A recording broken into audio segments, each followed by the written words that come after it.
we're rolling.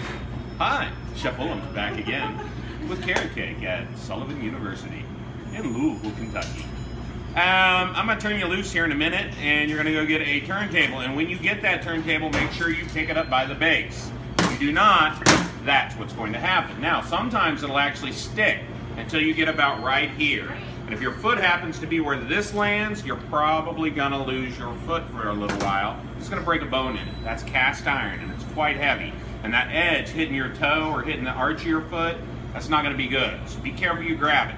Worse than that is if it hits the floor, because this being cast iron, a piece of it can break off. And we actually have a couple of those. That's bad because you cannot repair cast iron. You can't weld cast. You can braze it, but that's a whole different process. Now, when you get your turntable, make sure it spins freely.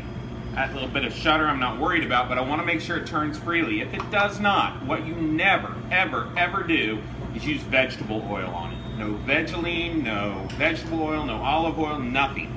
Those vegetable oils will gum up really quickly, and the problem will get worse. Initially, it'll be okay. Probably for the next hour, we'll be all right, but then it'll get tougher and tougher and tougher as that oil builds up in there. The proper lubricant for that is mineral oil. You can go to the store and buy this for $1, $1.10, and you will never need any more again. Use this to lubricate food service machinery, but never ever use vegetable oil like we find on our shelf. I mean, in an emergency, you can do it. But make sure and get some of this, keep it in your kit. It's really handy. You can go to the supermarket and get it. It's in the pharmacies. It's what you drink if you want to empty out your colon or whatever else. So it's totally safe to drink. It's totally safe for that, but it doesn't gum up like vegetable oils do. So if you get one that's a little bit sticky, we'll just take the top off. We'll dump just a couple of drops down in there and then put this back on. Another part of this is that this is also the oil that you would use on a wooden table. Okay, every about twice a year, you'd rub some mineral oil into the wood, and on this table, one of the baking tables, takes about 1/4 cup. You drizzle it all over, you work it in, you get it all in the surface. It's going to be a little greasy today, but by tomorrow it'll soak in, the wood will darken, and it'll be a much better surface. Your wooden cutting boards, even your bamboo cutting boards could probably benefit from a little mineral oil. You can get online and find all these different exotic oil blends. You know, this guy's wood block oil and that guy's wood block oil. You pay 10 bucks for this much of it. You pay $1 for that. Hey, it's up to you. All right? So there you go. All right, so once you get your turntable at your table, I like to put a little parchment underneath. It makes cleanup easy. If I set down something that's got icing on it, it's not on my table, it's on my parchment, then I gather the parchment, throw it away. You're gonna get a white cake circle, one of these cardboard cake circles, and you're going to center your layer of cake on there. Okay, you can kind of eyeball around the edge and spin the turntable to make sure that it's somewhat centered. Later on, that's going to be important. I like to use this shelf liner underneath my cake. It keeps it from sliding around. Okay, so I can bump it back and forth. And again, I want it somewhat centered. That'll become important later on. Now, I'm going to begin splitting my cake. And again, I bake my layers thick. And notice too, I am using 100% of my cake. I ain't chopping the top off and throwing that in the trash. That's waste. That's loss. And in, you know, the world of business, our profits amount to pennies and nickels. And if you're throwing those in the trash, that's on you. So what I'm going to do is I'm going to sight this cake into thirds. So right about here is 1/3 of the layer. And when I hold my knife, I'm holding it kind of lightly. If I hold it tight, it's going to hold at an angle like that, because that's how we're built. So you've got to hold it kind of light. You want to hold the knife flat. I don't want it tipped up or down. I don't want it tipped back or forth. This is the attitude, this is the angle. I don't want the angle up or down. So I'm going to sight it right there on that third, and then I'm going to start to saw. Not push, but saw. And I'm going to keep my eyes right here between the top of the layer and the top of the knife. If that distance changes, then I need to make an adjustment. I'm also kind of passively watching back here. If this starts happening, I know I'm lifting my knife up. If this or this starts happening, I know I'm changing the attitude of my knife. But my eyes are primarily right here, keeping the same line all the way around. I'm going to cut around the outside till I come to the line that I started right there. There's my mark.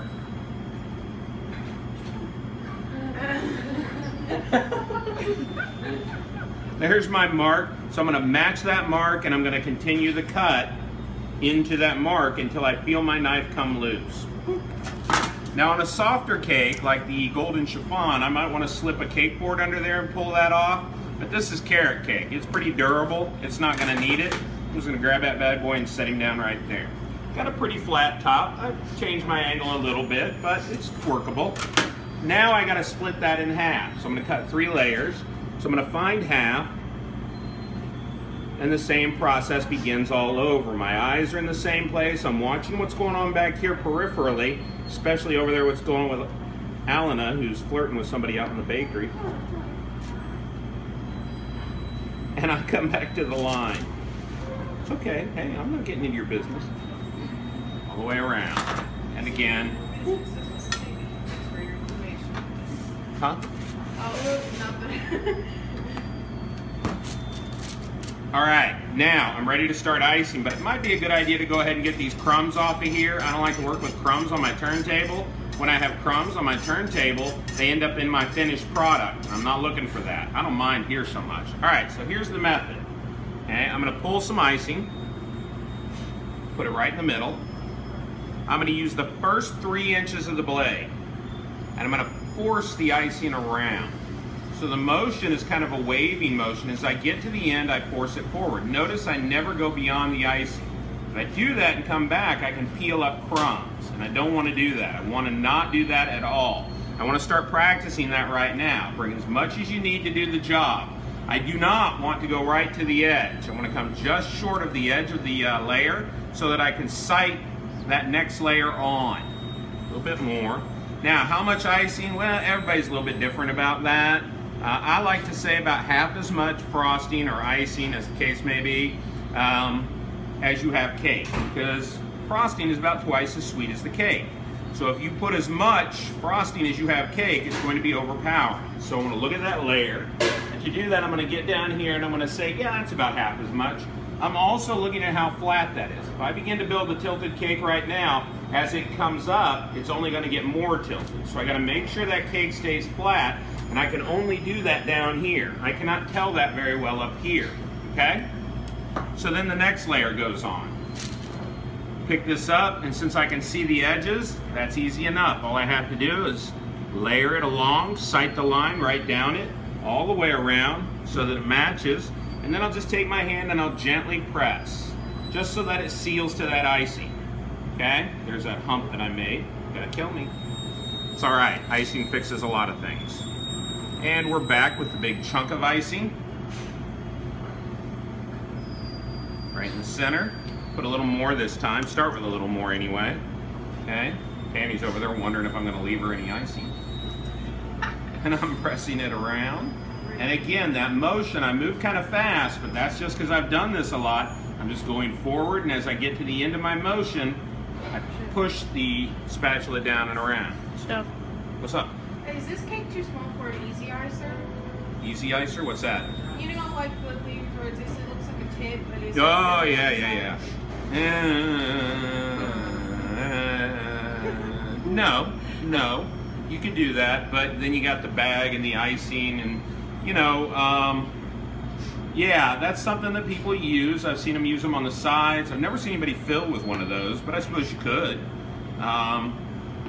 Yeah, so it's where it's this huge wide tip, probably about that wide, and you can pipe the icing on, and you could actually crank and spin, but then you got to break it off, you got to fill the middle, you know, and you can put as much as you want to on there, and then you can spread it on the outside, you can pipe it on the outside. Now that said, you still got to go to the palette knife to finish the job. I mean, you can put it on there with that tip, but you're going to have to be able to flatten it out at some point, and that's when you're going to have to get the palette knife. You know, I'm kind of like Alton Brown with those things. That's a unitasker. It's got one job. And to me, that's not something that belongs in my cabinet. I don't find it to be any faster or any better. I would rather get, you know, it's like my paring knife. I'd rather be skilled with my paring knife than have a tourne knife and every other kind of tool. So that's kind of how I feel about that. But if you're good with that, if you like that, if that's what your bakery manager wants you to do, that's what you're going to do. Okay? All right, down here checking again. Making sure I'm flat, making sure it's about half as thick as my cake is. I feel good about that, and so once again, I'm gonna sight that down. Now, let's me and the short people in the room talk for just a second. I'm working on this table and I feel pretty comfortable here. You may not. I'm looking at you, Lexi. I'm kidding. But seriously, look, guys, tall people jack things up so that we're not bending over to do things. Okay? We may even set things down so that we can get to the top of them. You should too. If this is too high, if you find yourself working like this, or even like this, that's probably not going to be very comfortable. You're not going to do your best work. If I tell you to sight the line and you're having trouble with that, pull out your under counter, put a tray on upside down, set it up on there. Maybe that's a better surface for you. Maybe you like this table because it's slightly lower than the wooden tables. You got to find your own comfort place. And I mean, that's not just for the short people, that's for everybody. You need to stand on something to make yourself a little bit taller, that's fine. Do that. Do whatever it takes to make yourself productive.